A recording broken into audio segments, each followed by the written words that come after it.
Alors, donc, je reviens à mon environnement de programmation, DevC++, et je vais créer donc un projet, un nouveau projet, un projet de type C, de type console. Je vais lui donner un nom. Je l'appellerai par exemple Pythagore, et je valide. Je vais donc lui associer un dossier. Alors, je ne sais pas où est-ce que j'ai créé le travail de la dernière fois, donc vous vous souvenez où est-ce qu'on l'a fait? Première GC4. Ah, et peut-être je les ai déplacés. Vous voyez, mes disques durs, ils sont presque pleins. Ah oui, on l'a ici, oui, oui, c'est vrai. Oui. Et je vais donc faire un autre dossier que j'appelle Pythagore. Je vais entrer à l'intérieur et je vais sauvegarder mon projet. Bien sûr, quand vous créez un projet, on vous donne déjà un premier module, le module principal. C'est un module qui contient la fonction principale. Je vais faire donc une fonction. Je vais le faire par plusieurs fonctions. Comme ça, je vous montrerai donc comment est-ce qu'on pourrait utiliser les fonctions. Je veux par exemple donner un couple de valeurs, x, y, z, et je retiens une réponse qui me dit est-ce que ce couple est un couple de Pythagore ou pas. Je pourrais donc le faire de cette manière. Bien sûr, pour faire une fonction qui retourne une donnée booléenne, nous allons donc choisir en C le type int pour représenter le résultat booléen. Si on reçoit 0, c'est pour dire faux. Si on reçoit différent de 0, c'est pour dire que c'est vrai. Je vais dire est-ce que, c'est une question donc, c'est comme si on veut se poser une question, est-ce que, euh, est-ce que le triplet est pythagoricien? Est-ce que pythagoricien? Ou bien est-ce que ça,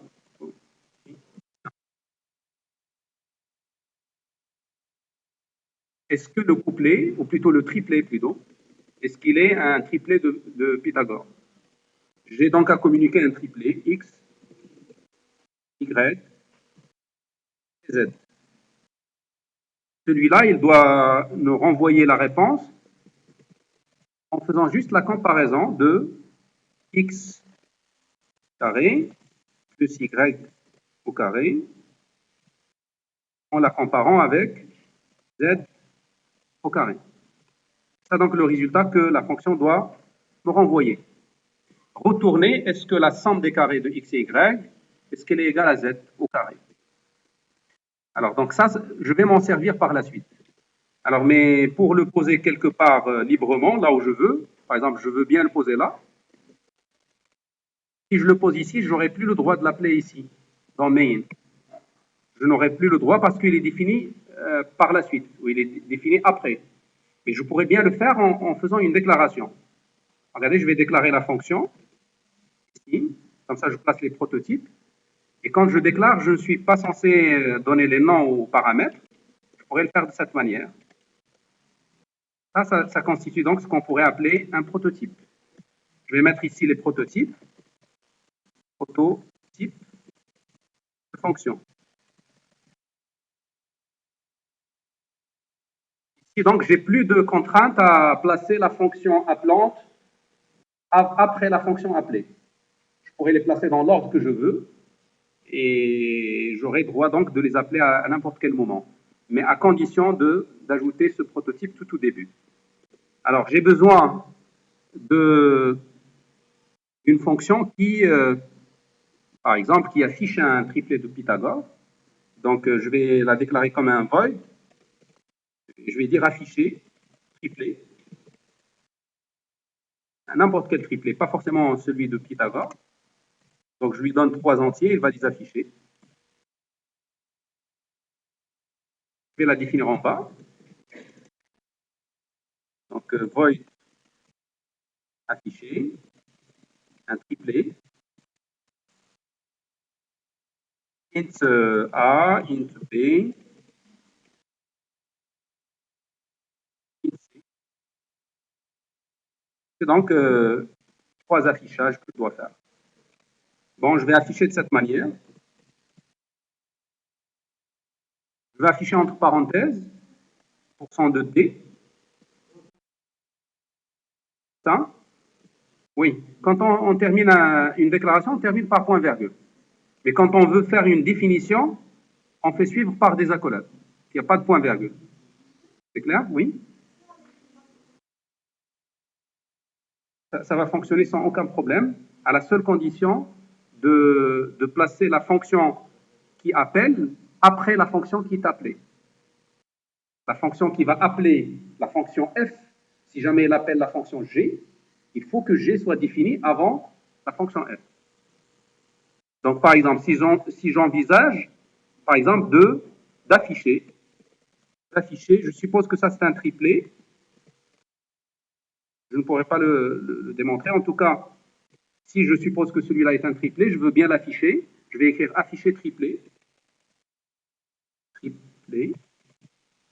Ça, c'est un appel à la fonction, mais c'est une fonction qui est définie après. Vous voyez? Si je ne mets pas ce prototype, le compilateur va me signaler une erreur. Tout à fait normal. On ne pourrait pas utiliser un outil qui n'est pas encore construit. Il faudrait donc qu'on construise d'abord, et puis qu'on l'utilise après.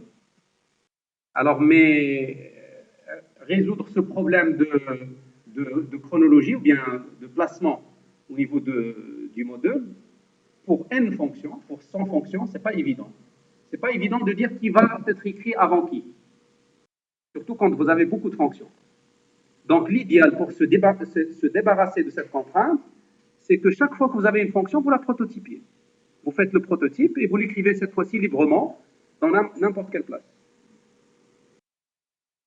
Alors, qu'est-ce que j'ai besoin de faire encore? Une autre fonction, c'est celle qui calcule la liste. Donc, je vais mettre, c'est une procédure. Il doit calculer et compter. Il doit calculer et compter. Donc, je dois renvoyer le nombre de triplets. Il faut qu'il donne le nombre de triplets. Et il faut qu'il les affiche. Donc, je l'appellerai comment alors? Liste des triplets, ou bien calcul, une recherche plutôt. Rechercher la liste. La liste des triplets. Bon, c'est pas grave, je donne des noms un peu longs. Ce n'est pas grave parce que on pourrait rapidement lire le sens de ces fonctions. À cette fonction, je dois donner quoi, à votre avis? Rechercher la liste des triplets. Revenons à l'exercice. Là. On veut donc écrire l'algorithme Pythagore qui recherche et compte. Pourquoi on l'a appelé rechercher? Tous les triplets pythagoriciens, x, y, z, tels que on a cette contrainte. Donc j'ai besoin de cette valeur, la valeur max. Je dois la donner à la fonction. Je vais donc donner un entier. Et par suite, je vais la définir ici. Je vais donc reprendre le prototype en entier. Je n'ai pas terminé l'autre fonction. Et ici, donc, pour définir une fonction, il faut reprendre le même prototype dans lequel il faut nommer les différents arguments. Donc, je l'appelle max. Et il faut changer ce point-virgule par une paire d'accolades. Et là, c'est entre les accolades qu'il faut donc placer le corps de la fonction. Mais avant d'y aller, en fait, avant d'aller à la fonction rechercher liste des triplets, je vais d'abord compléter cette fonction. Je veux afficher donc les différents, si max, donc ça dépend de la valeur max en fait. Si max est inférieur à 100, je ne dépasserai pas 3 chiffres. Donc en tout cas, le nombre que je vais imposer pour chaque valeur est un nombre qui dépend de cette valeur-là. Pour z, c'est racine de 2 max. Donc il va falloir prendre une certaine valeur. En tout cas, même si on prend une valeur qui est petite, qui n'est pas suffisamment suffisante, on va réussir à l'afficher quand même. Je vais mettre encore 5D.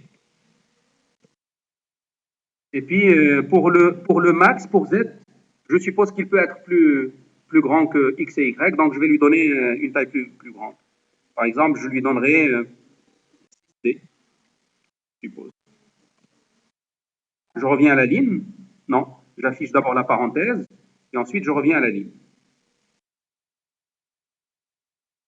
Je veux aussi faire en sorte que chaque fois que j'afficherai un triplet, j'afficherai un triplet AB, ABC, j'afficherai aussi le triplet BAC. D'accord? Parce que ici, on s'est organisé pour faire un parcours du domaine dans un seul sens, mais on pourrait donc très bien, chaque fois qu'on trouverait un triplet, afficher le triplet dans les deux premières composantes sans à l'envers. Si ABC est un triplet, BAC est aussi un triplet.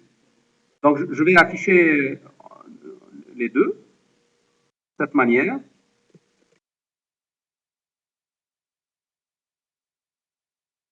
Je ferme et je vais afficher alors A, virgule B, virgule C, virgule B, virgule A, virgule C.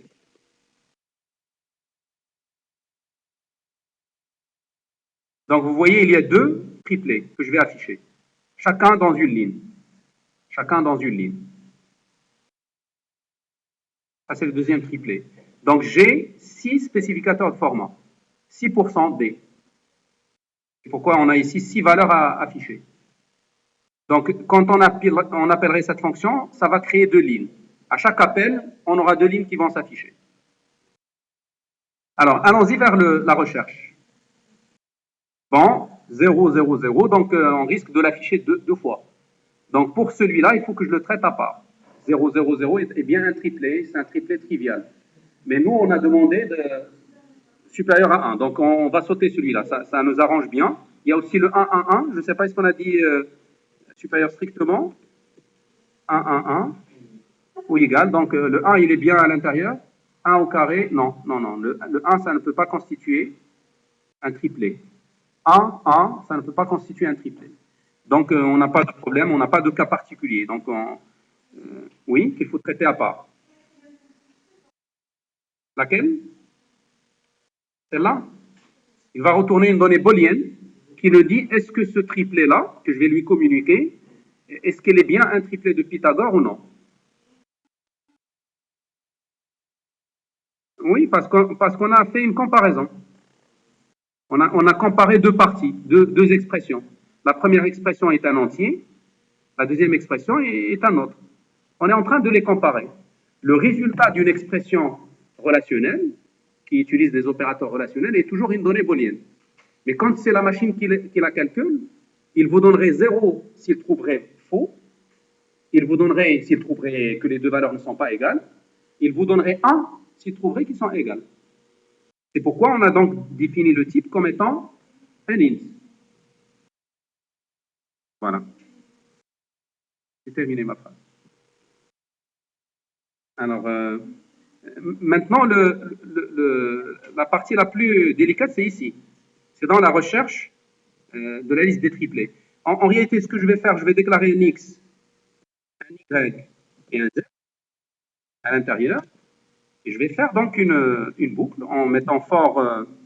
Je pourrais faire une boucle for pour X. For X commençant de 1.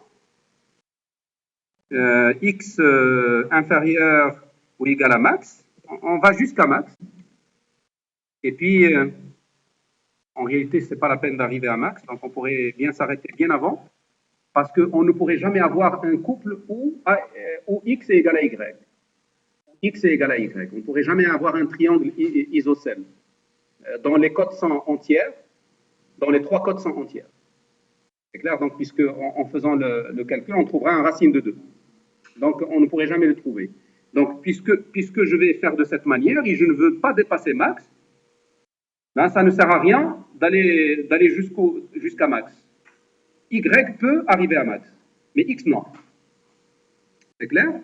Donc, je vais me limiter à max strictement. Je ne vais pas arriver à max. Je vais donc s'arrêter pour X à max moins 1. Ensuite, je mettrai un X++. Chaque fois que je fixerai le X, je fixerai le Y. Chaque fois que je fixe le X, je fixerai le Y, de telle sorte à ce qu'il commence juste après X. Donc, X plus 1. D'ailleurs, là aussi, je n'ai pas commencé de X. Parce qu'on a déjà dit qu'on ne pourrait jamais trouver un couple où un triplet où les deux valeurs sont égales. Je continuerai jusqu'à max, cette fois-ci inclus, jusqu'à max inclus, et puis j'incrémenterai le y. Alors maintenant, une fois que je serai là, qu'est-ce que je dois faire? Je dois aller chercher le z. Je chercherai le z en allant de 1 en 1. Mais je ne suis pas censé aller jusqu'au bout. Je dois donc aller chercher jusqu'à ce que je me rendrai compte qu'il n'y aurait plus de possibilité de trouver un z. En tout cas, dès que parce que je ne veux pas faire ça, je ne veux pas faire for z, comme ça je vais peut-être m'expliquer un peu plus clairement. Si je mets z reçoit y plus 1, z inférieur à quoi? Parce que je n'ai pas de borne en fait. Mais je pourrais quand même dire inférieur ou égal à racine carrée de 2 multiplié par max.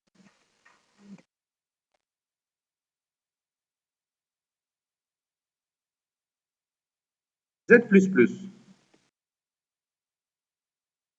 Mais là, en fait, si je fais de cette manière, je serai obligé de parcourir tous les nombres. Je ne suis pas censé faire. Je dois normalement s'arrêter dès que je me rends compte que le nombre z au carré est supérieur à x carré plus y carré. On pourrait bien s'en rendre compte avant même d'arriver à racine de 2 max. Je ne sais pas si vous avez bien compris un peu l'idée. En tout cas, je pourrais laisser cette solution parce qu'elle est plus facile. Et par la suite, je changerai la solution par quelque chose de mieux. Regardez, je vais donc faire de cette manière. Alors, maintenant, la première boucle, il fixe x. La deuxième, il fixe y. La dernière, il fixe z. Pour donc dire que ce triplet est pythagoricien, il faudrait juste que je mette une condition en disant si et Pythagore, je suis en train d'utiliser maintenant cette fonction, si et Pythagore de x, y, z, alors, je fais quoi alors? Je vais afficher. Je vais faire appel à l'autre fonction. Afficher x, y, z. C'est tout. Donc, on a réglé le problème. Mais quand même, on n'a pas compté.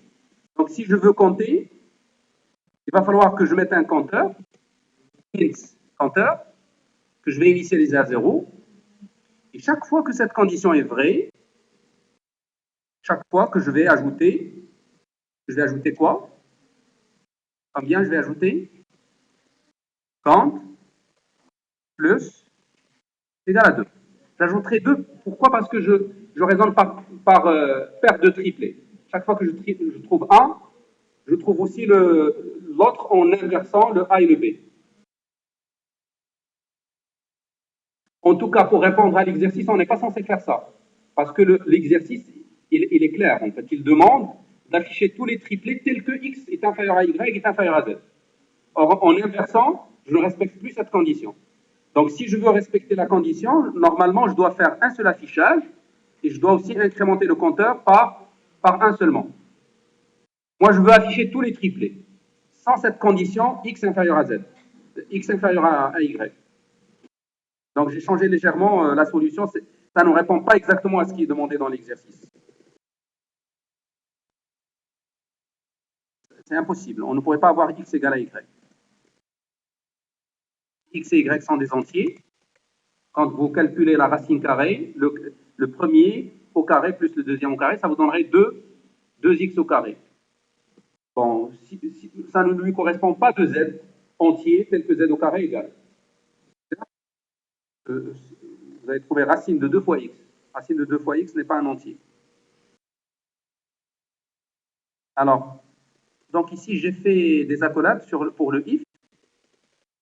Et là, c'est l'accolade qui ferme la fonction. Mais au final, il faudrait que je retourne. Parce que comme ici, le type est non vide, il faudrait que je termine par retourner compteur.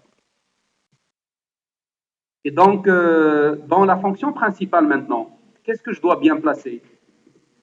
Je vais juste dire, je vais déclarer, je vais déclarer un entier, max. Je demanderai à l'utilisateur de le saisir. Donc, je vais lui afficher un message en disant entrer la valeur maximale. Je le lis par scanf. %d adresse de max. Et puis, je me lance dans la recherche. Je vais même afficher le nombre de valeurs trouvées. Donc, je pourrais écrire de cette manière. Printf, le nombre de triplés, puis on appelle la fonction. Bon, je vais le faire de cette manière, c'est mieux. Je vais juste mettre le nombre, reçoit, et j'appelle cette fonction. J'ai appelé liste des... Rechercher la liste. Celle-là. Je vais l'appeler à ce niveau-là, en lui communiquant max. Alors, et par suite, j'afficherai le nombre, en disant le nombre de triplés de Pythagore trouvé.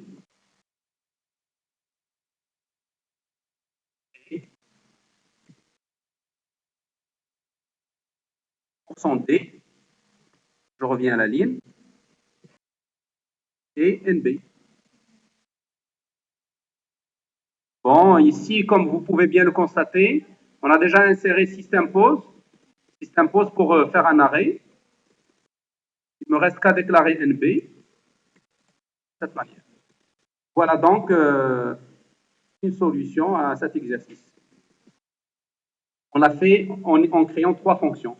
La fonction est pythagoricien, afficher triplé, et puis rechercher la liste des triplés. Regardez, ça simplifie, quand on travaille avec des fonctions, ça simplifie considérablement le code principal. Le programme principal, donc, si on avait même créé une fonction qui lit l'entrée, on va juste l'appeler ici, ça va se faire en 3-4 lignes. Comment? Je descends, donc ici, je vais vous montrer un peu le maximum. Ça veut dire faire une pause. Système donc est une fonction qui appelle des commandes ou qui communique avec le système, comme son nom l'indique. Système, ça reçoit comme paramètre une commande qui va envoyer au système.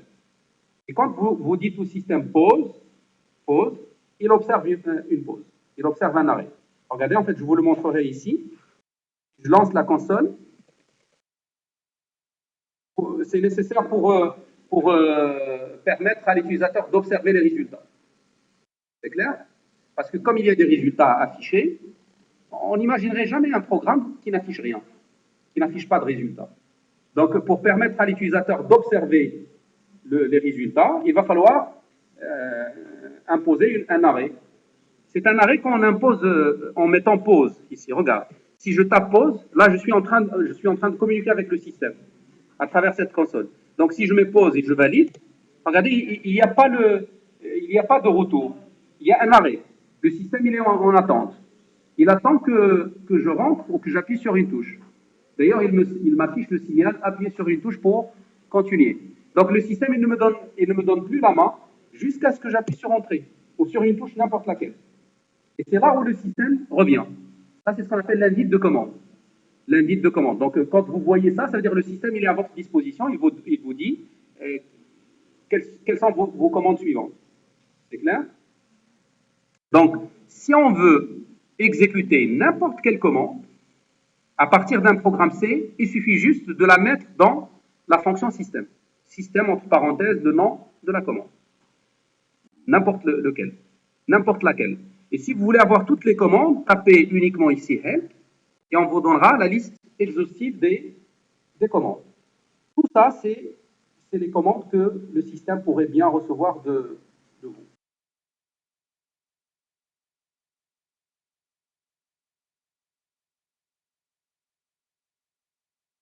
Y a-t-il d'autres questions? Oui?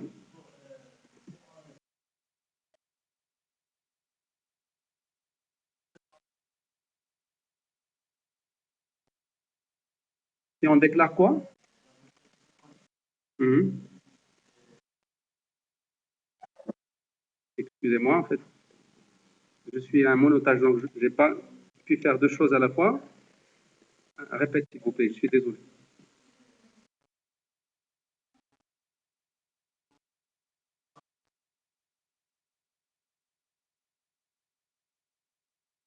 Ah, vous pouvez bien le faire. En fait, le système, il nous est offert par, ou il nous est prototypé, oui, il est prototypé dans, ce, dans ce fichier.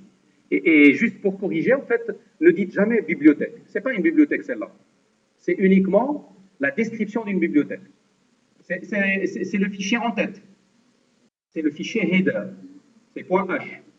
C'est comme le catalogue d'un produit. Donc ne confondez pas entre le produit et le catalogue du produit. Mais le catalogue, en fait, des fois, il est nécessaire parce que sans ce catalogue, vous ne saurez pas installer et utiliser ce matériel. Donc, les fichiers qu'on a là sont dits des fichiers en tête, tout court. Ce n'est pas des bibliothèques. Alors, donc, si je retire celui-là, j'aurai un problème par rapport à l'usage de cette fonction. Je n'aurai plus le droit d'utiliser la fonction système. Alors, je dois alors la remplacer par quelque chose d'autre. Alors, par notamment getch. Et si je veux utiliser getch, je dois inclure connew. C'est la même chose. Sauf que quand vous mettez getch, ça ne fait que, ça ne fait que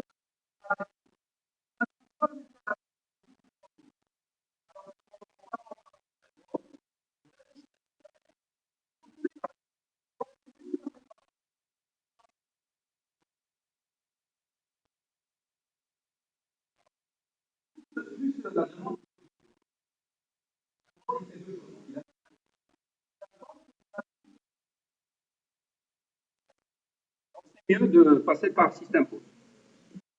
Est-ce qu'il y a une autre question? Est-il y a une autre question? Voilà, je vais d'abord compiler pour voir si tout va bien. Je sauvegarde d'abord mon fichier. Ici, on est en train de faire la compilation et l'édition des liens. Bon, ça marche, donc on exécute. Donc si je mets 100 par exemple, ou bien 20, on n'aura pas beaucoup de résultats. Voici donc les triplés pythagoriciens. Tous les triplés tels que x et y sont inférieurs ou égaux à 20. Par exemple, 3, 4, 3, 4, 5 est un triplé. 4, 3, 5 est un triplé. 5, 12 est un triplé. Mais je ne comprends pas pourquoi il y a un petit décalage une fois. Ah oui, une fois il y a un petit décalage. Une fois on le fait, une fois on ne le fait pas. Ça c'est à corriger ici, je pense, au niveau de l'affichage. J'ai fait un espace, non? Au début? Non, à la fin, à la fin. Je l'ai fait à la fin, c'est ici. C'est cet espace-là. Donc je refais. Je veux avoir quelque chose d'aligné. Si je mets 20, voilà, et le nombre c'est 14. Ici, par contre, tout est bien aligné. Et puis, il y a appuyer sur une touche pour continuer. Si on ne l'avait pas fait, par exemple, je vais retirer ça.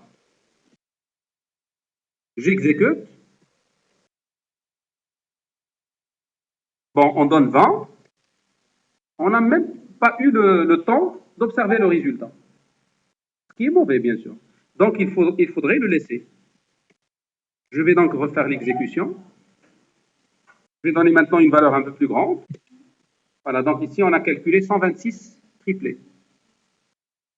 On est parti jusqu'à 100. Bien sûr, on ne s'est pas arrêté à 100. On s'est bien arrêté bien avant. Donc, à 80, 84, 116. 80, 84, 116. Alors, revenons à l'optimisation de la dernière boucle. Parce que, comme vous pouvez bien le constater, si j'analyse un peu les premiers couples, les premiers triplés, par exemple pour 3, 4, on s'est arrêté à 5. Pour 5, 12, on s'est arrêté à 13. Alors que normalement, ici, on pourrait aller jusqu'à quoi? Parce qu'on commence à partir de 13. On est parti jusqu'à 100. Jusqu'à 100. Pour Z, lui, il ira toujours jusqu'à 100.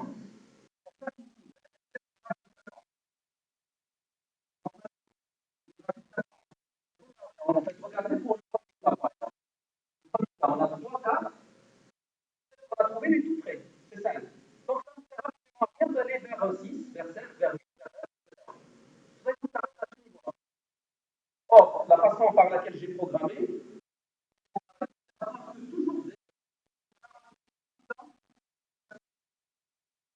normalement, comment peut-on améliorer ça? C'est au niveau de la recherche, au niveau de la dernière boucle. Au niveau de la dernière boucle, on a fait un if. Si je trouve le couplet ou le triplet, ça ne sert à rien de continuer. Donc je mets, qui peut me donner la solution pour garder le même code, mais quand même je vais l'optimiser. Je vais mettre un break. Un break, donc pour sortir. Si je trouve le couplet, c'est pas la peine de continuer.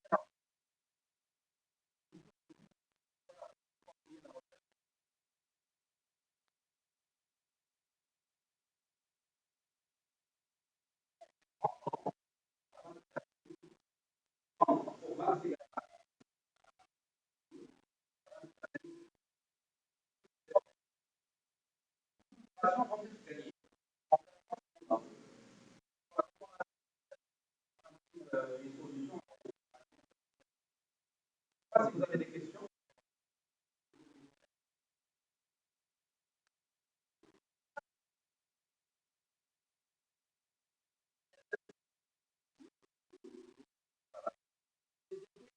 pour, euh, pour avoir cet alignement, pour avoir l'alignement que l'exécution, en donnant un max égal à 100, regardez, c'est parfaitement aligné. Vous comprenez donc que signifie le premier cercle. On va écrire le nombre sur 7, largeur de 7, sur 7. Donc,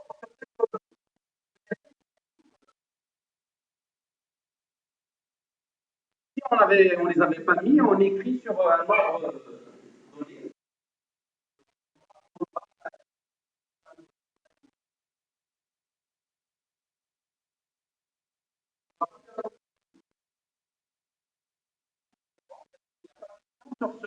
Sur cet exercice-là.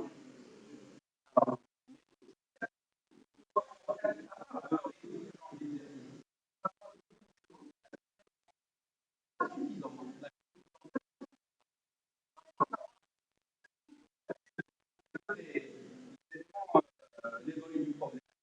Ah, il y a la entre le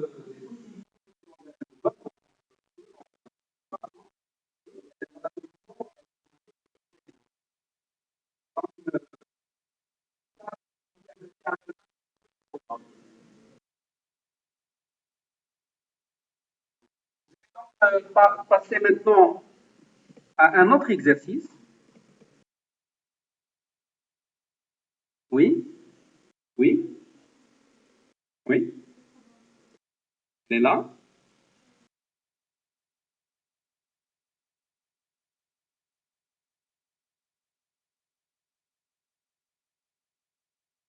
Vous voulez le noter?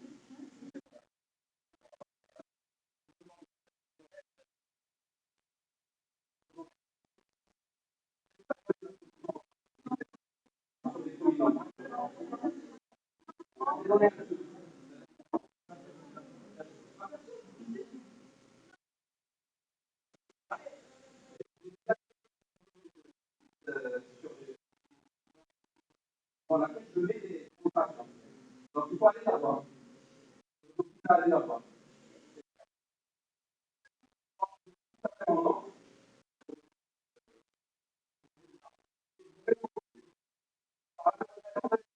De, d'autres cours, des cours de, de programmation.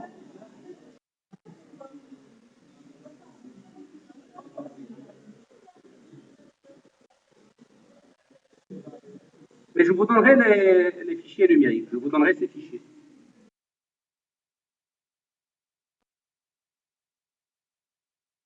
Hein, pas de...